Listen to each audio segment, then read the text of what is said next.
Të nderuar dëgjues të programit të Drejt për Drejt, Mirëmëngjes Shkodër. Përshëndetemi si çdo ditë.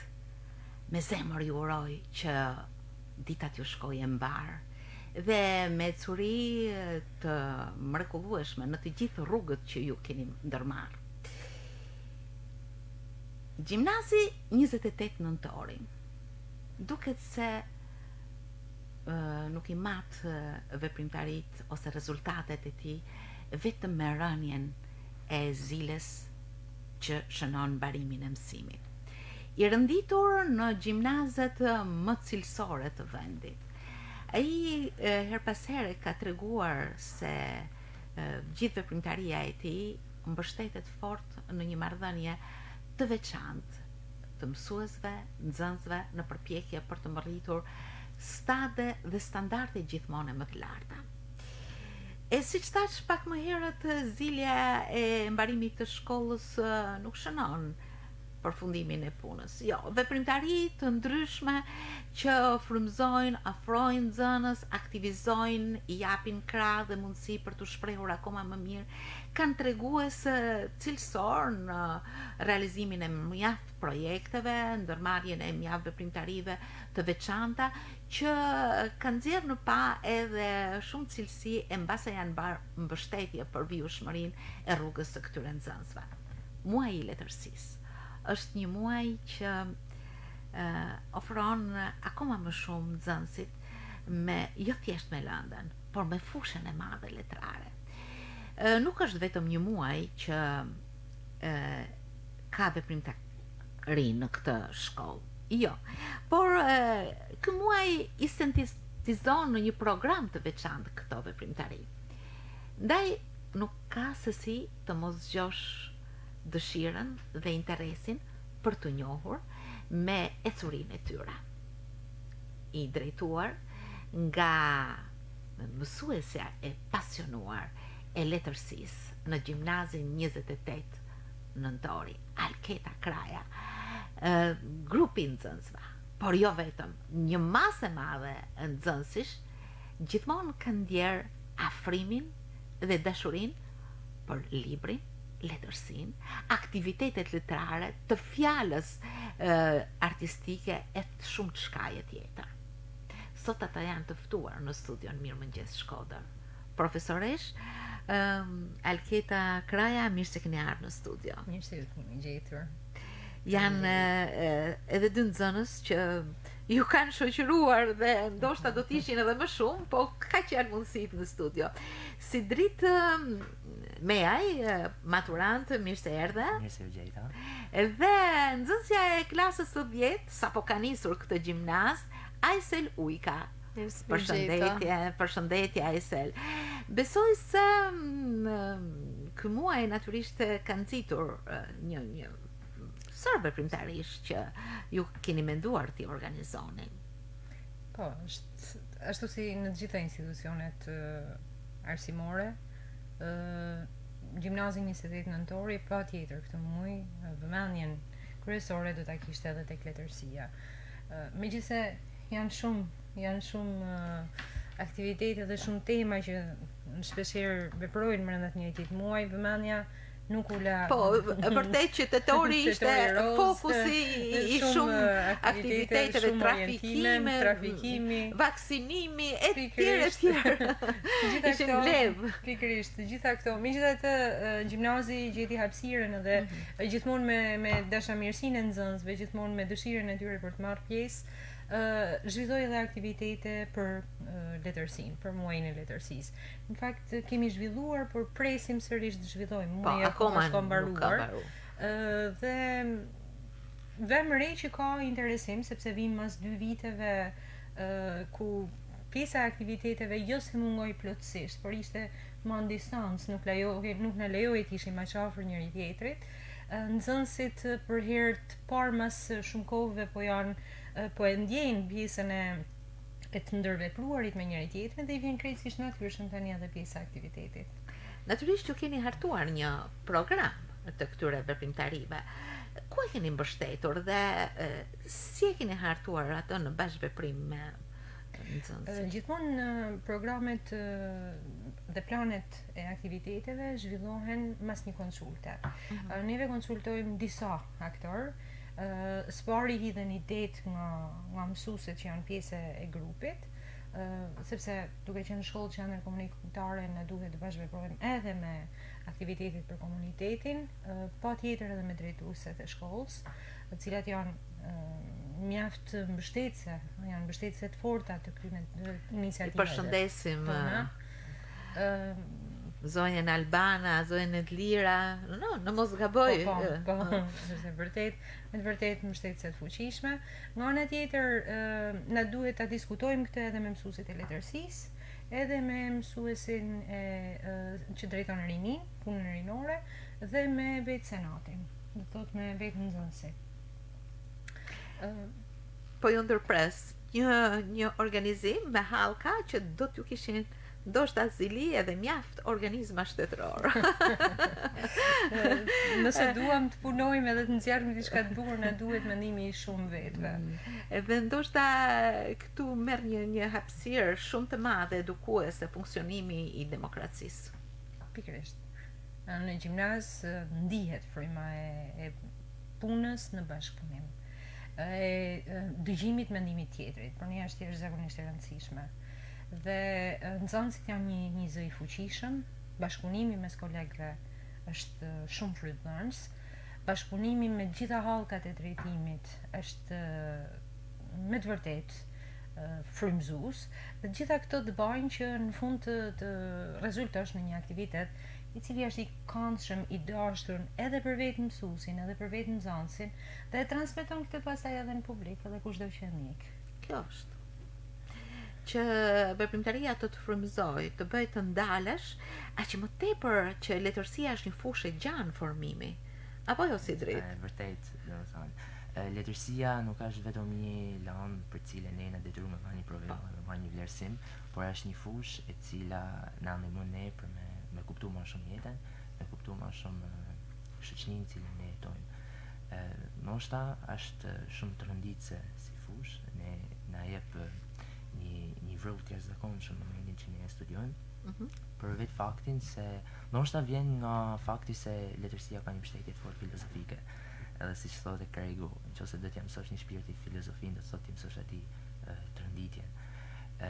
Edhe e tillë është edhe letërsia. Do të thotë ne na mëson dhe na jep jashtëzakonisht shumë dhe na hap mendjen.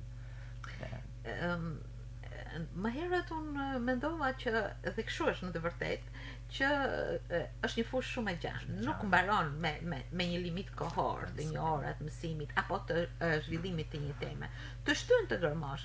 E ndoshta duke u ndalur në këto veprimtari jashtë orës së mësimit, gjen një mbështetje akoma më të fuqishme në mënyrë që të kesh një ngasje të veçantë ndaj kësaj fushë. Po, është e vërtetë. Domethënë, ne si gjimnaz kemi zhvilluar dhe aktivitete që kanë në bazën e tyre letërsinë dhe bisedën letrare. Një diskutim ka kanë, një aktivitet ka kanë në fillim të tetorit, ku ne shku me Shirok dhe zgjohëm me librat që ne na tërheqshin më shumë se librat që ishin në kohë të i lexu. Edhe me profesorin Alketa Krajen, bëmë një bisedë letrare mjaft këndshme, edhe një diskutim, pse jo edhe debat her pas here për autorë të ndryshëm, për ide të ndryshme.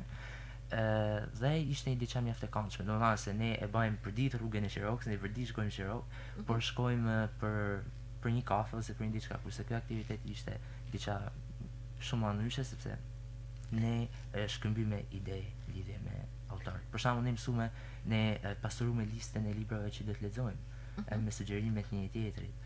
Edhe kjo është një diçka, shkëmbimi i ideve, shkëmbimi i marrëdhënieve, është një diçka e jashtëzakonshme. Në fundit letërsia është një fushë që gjithmonë na siguron një bilet edhe në skajet e universit. Sa bukur siç duket, ke prirje letrare. Po, mu personalisht më pëlqen shumë letërsia, po nuk jam ai personi që synoj me lexu volum shumë, domethënë nuk është se lexoj shumë libra, por ama krijoj lidhje gati biologjike me personazhet asaj që lexoj. Është ajo lidhja që si magnet nuk të shkëputet asnjëherë. Nuk shkëputet, është e vërtetë. Unë jam nxënës i profilit natyror, edhe letërsia është ajo që na shkputet prej asaj ngurtësisë formulave. edhe saktësisë. E bukur. Ndërkohë që ky aktivitet që ndoshta hapi fillimin e muajit letërsisë dhe të veprimtarive që ju keni zhvilluar, besoj dha një frymëmarrje dhe një pjesëmarrje të lirë të gjithë atyre që morën pjesë për të këmbyer, për të mendime, libra, autor, personazhe, gjë që ndoshta ndikon shumë edhe në qenien tuaj sociale dhe letrare njëkohësisht.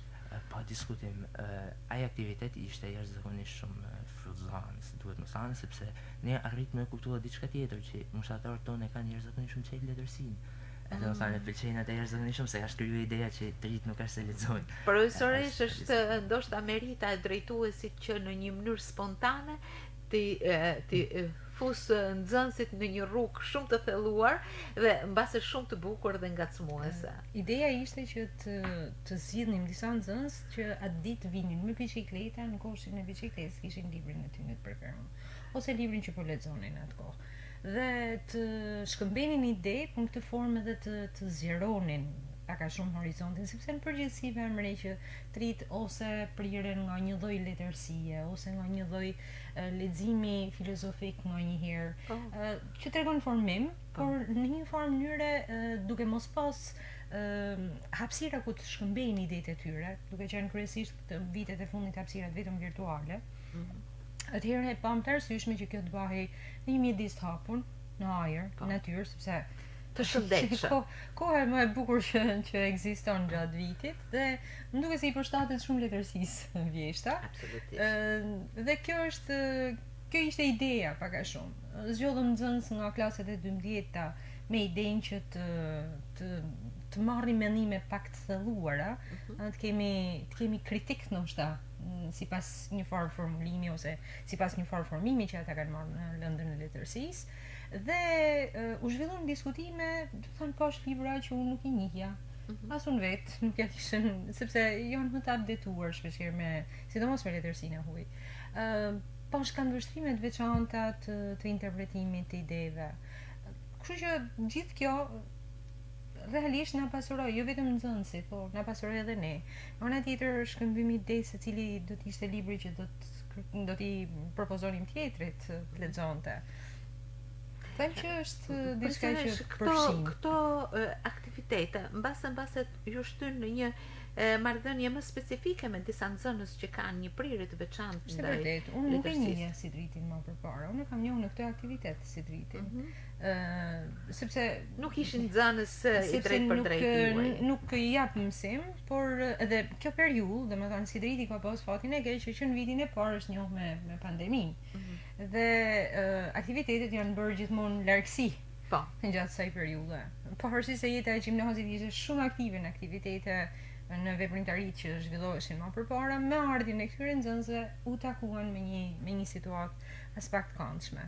Dhe në këtë takim unë kam njoft fëmijë që kisha dashur më njoft më herët. Do të kisha kriju ose do të kisha ideu shumë më tepër aktivitete, sikur të kisha pas më afër idetë e tyre, mendimet e tyre, të kishim pas kontaktin. Kështu që pas një periudhe të lodhshme ndarjeje, pas një periudhe të lodhshme ndarje me mundësinë për t'i takuar gjithë dhe për t'i ofruar gjithëve ide për të marrë pjesë, rivim tek një periudhë e cila i kthen normalitet dhe që besoj se urat e komunikimit ashtu janë ringritur edhe një herë ashtu siç ishin. Dhe them që letërsia na afron me më shumë nxënës dhe këto vetë ndoshta nesër do të afrojnë të tjerë në atë pasionin e tyre. Një mrekulli. Ndërkohë që aktiviteti i parë u pasua me të tjerë veprimtari që natyrisht kishin audienca, pjesëmarrje, interesa, tema, personazhe të tjerë. Jo më larg se dje në kuadrin e 150 vjetorit të Axhir Fishtës, ditëlindja Fishtës. Kam marrë një grup nga nxënësit e klasave të dietës, sepse është ideja të përfshihen të gjitha moshat. Aq më tepër që në vitin e parë ne njohim nxënësit edhe me bibliotekat e qytetit, i orientojmë ata në mjediset ku mund ta gjejnë librin pavarësisht mundësive etj. Aq më tepër që ishim në kuadrin e muajit letërsisë, kam dërguar një grup nxënësish për të vizituar pikërisht ekspozitën tek Biblioteka Franceskane. Nuk isha pa në klasë, sepse janë klasa 10-ta.